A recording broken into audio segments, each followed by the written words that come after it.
Third part हमारे पास ये है 6x² -3 और माइनस का 7x। सबसे पहले इसको अरेंज कर लेते हैं। जो हाईएस्ट डिग्री वाली टर्म है वो सबसे पहले आएगी, ये ठीक है अपने पास। और उसके बाद इससे कम डिग्री वाली है 7x, ये x की पावर 1 है, तो ये पहले लिख लो माइनस का 7x। और लास्ट में लिखेंगे कांस्टेंट टर्म, क्या हमारे पास माइनस का 3। उसके बाद फिर से वही सेम प्रोसेसर हम करेंगे। यहाँ पर लेट मान लेंगे 6x² और माइनस का 7x -3 किसके बराबर है, 0 के बराबर, ये हमने मान लिया, ठीक है। उसके बाद क्या करते हैं, यहाँ पर देखो a की वैल्यू अपने पास 6 और b की वैल्यू है माइनस का 7 और c की वैल्यू है माइनस का 3। a और b की हम मल्टीप्लाई करने वाले हैं, यानी कि 6 और मल्टीप्लाई 3 क्या आ जाएगा, 6 3 जा कितना होता है 18, तो 18 और यहाँ पर माइनस और प्लस की मल्टीप्लाई करोगे तो माइनस का 18 आ जाएगा, ठीक है। उसके बाद अगर यहाँ पर देखोगे तो मल्टीप्लाई करने पर तो अपना माइनस का 18 आना चाहिए, ठीक है। और b की वैल्यू क्या है, b की वैल्यू है माइनस का 7 और ऐड या सब्ट्रैक्ट करें तो अपना कितना आ जाना चाहिए, माइनस का 7 आ जाना चाहिए, ठीक है। अगर आप माइनस का 9 और मल्टीप्लाई में प्लस का 2, ये दोनों की मल्टीप्लाई करके देखो, 9 दूनी कितना हो गया 18 और माइनस प्लस की मल्टीप्लाई करोगे तो माइनस आ जाएगा, ठीक है। उसके बाद माइनस का 9 और प्लस में 2 करोगे तो कितना आ जाएगा, माइनस का 7 आ जाएगा, ठीक है। और यही हमने चाहिए था भाई, ठीक। उसके बाद क्या करें, उसके बाद सिंपल सा है हमारे पास first term as it is 6x² और माइनस 7x की जगह पर दोनों टुकड़े रखने हैं हमने, ठीक है। माइनस का 9 और साथ में x रखेंगे और प्लस का 2 और साथ में x रखेंगे और लास्ट टर्म हमारी कांस्टेंट टर्म क्या है, माइनस का 3, ये एज इट इज रखनी है और इक्वल में क्या है 0 है। अब इन दोनों टर्म से ले लो कॉमन, क्या आ जाएगा, x आ जाएगा। अंदर क्या बचा, और एक चीज और ले सकते हो आप कॉमन, यहाँ से 6 और 9 है तो 3 कॉमन आ जाएगा क्योंकि 3 की टेबल में दोनों आते हैं। 3 कॉमन और ले लो यहाँ से, ठीक है। 3 2 जा कितना हो जाएगा 6 और बचा x² से एक x बाहर आ गया तो यहाँ पर एक x बचा माइनस का 3 3 जा 9, 3 3 9, एक x तो बाहर आ ही चुका था, 3 और ले ले यहाँ से तो 3 बचेगा अपना प्लस का, यहाँ पर 2x -3, यहाँ से क्या कॉमन आएगा, सिर्फ एक ही कॉमन आएगा, ठीक है। और कुछ भी कॉमन नहीं आ रहा दोनों में, तो 2x और माइनस में 3 और बराबर में क्या है 0। अब इन दोनों टर्म से देखो सेम क्या है, 2x -3 यहाँ पर भी है, 2x -3 यहाँ पर भी है, ठीक है। तो 2x -3 कॉमन ले लिया हमने, अंदर क्या बचा 3x प्लस का 1, 3x यहाँ पर और 1 प्लस का 1 यहाँ पर है, ठीक है। और बराबर में क्या है 0। फिर से वही काम करना है हमने, क्या काम करना है, एक बार इसको 0 के बराबर, एक बार इसको 0 के बराबर रख लेते हैं, ठीक है। तो नेक्स्ट पेज पे देखते हैं इसको।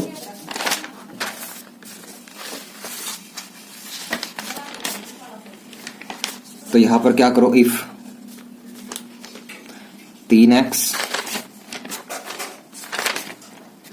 प्लस 1 बराबर है 0 के, तो 3x as it is plus 1 को 0 की तरफ भेजो, माइनस का 1 हो जाएगा, 3 को उस तरफ भेजेंगे मल्टीप्लाई में तो डिवाइड हो जाएगा, माइनस का 1/3, ठीक है। उसके बाद if 2x -3 is equal to 0, ये भी मान लिया हमने 0 के बराबर है, ठीक है।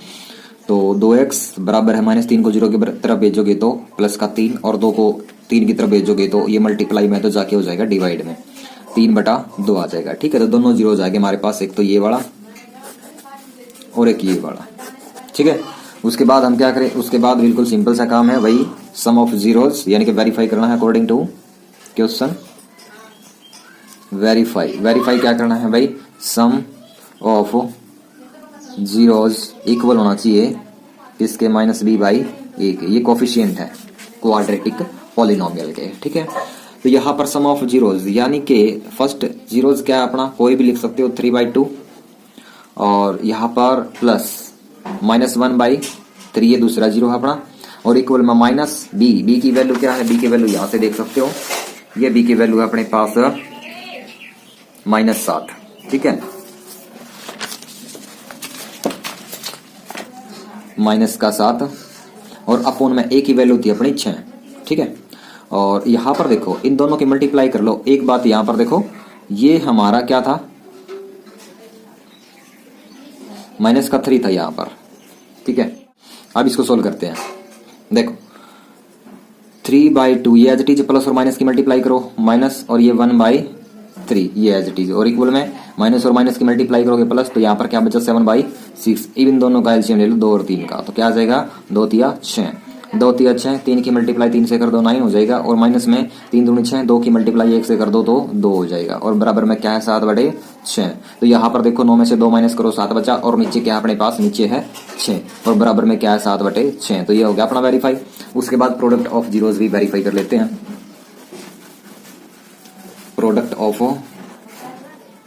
जीरोस ये क्या होता है C/A। तो प्रोडक्ट कैसे करोगे, तो फर्स्ट जीरो अपने पास है 3/2 और मल्टीप्लाई में सेकंड जीरो है -1/3 और इक्वल में C की वैल्यू क्या है, C की वैल्यू यहां से देख सकते हो -3 और A की वैल्यू है 6।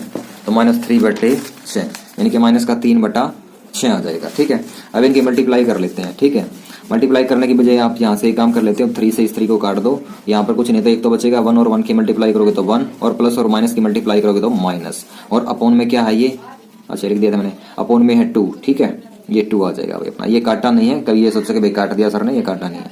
और इज इक्वल टू ये, इसको अगली लाइन में लिख सकते हैं भाई। ठीक है, नहीं तो आप कंफ्यूज हो सकते हो। माइनस का 1/2 और इक्वल में यहाँ पर भी इसको भी काट लो। ठीक है, 3 एकम 3 और 3 दूनी 6 तो माइनस अपना एज इट इज और ऊपर 1 बचा और नीचे 2 बचा। तो ये अपना वेरीफाई हो गया, left hand side is equal to right hand side. अब चलते हैं नेक्स्ट पार्ट के ऊपर।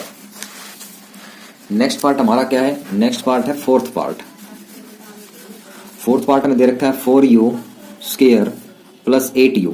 ठीक है, इसको मानेंगे let 4u square plus 8u is equal to 0। इन दोनों में से कॉमन देखो क्या, इसमें कोई फैक्टर वगैरह करने की जरूरत नहीं है। कॉमन इसमें u है दोनों में और एक है 4, तो 4u अंदर क्या बचा हमारे पास, यहाँ 4 बाहर आ गया, u भी एक बाहर आ गया तो बचा u सिर्फ, और प्लस में यहाँ से u बाहर आ गया तो 4 2 जा कितना हो गया 8 हो गया, इज इक्वल टू 0। ठीक है, तो एक बार 4u के 0 के बराबर रखेंगे, एक बार u प्लस 2 को 0 के बराबर रखेंगे। If 4u is equal to 0 है तो u इज इक्वल टू 4 को 0 की तरफ भेजोगे, डिवाइड में चला जाएगा और 0 के नीचे कुछ भी है तो 0 आ जाएगा। एक u की वैल्यू 0 आ गई अपनी, और यहाँ पर u प्लस 2 इसको 0 के बराबर रखोगे तो क्या आ जाएगा, u is equal two plus 2 को 0 की तरफ भेजोगे तो माइनस का 2 आ जाएगा। तो u इज इक्वल टू, ये u है भाई, u इज इक्वल टू -2 आ गई, ये वैल्यू आ गई दूसरी u की। ठीक है, उसके बाद प्रोडक्ट ऑफ जीरोज और सम ऑफ जीरोज यानी कि वेरीफाई करना है अकॉर्डिंग टू क्वेश्चन। ठीक है, कैसे, सम ऑफ जीरोज कैसे निकालते हैं, -b/a से। ठीक है, यानी कि 0 प्लस फर्स्ट जीरो अपना 0 आया है और प्लस में सेकंड जीरो आया है -2 is equal to -b। b की वैल्यू क्या है, b की वैल्यू देखो,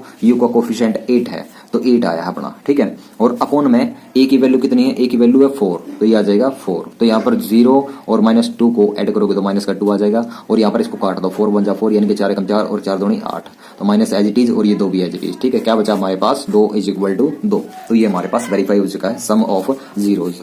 अब प्रोडक्ट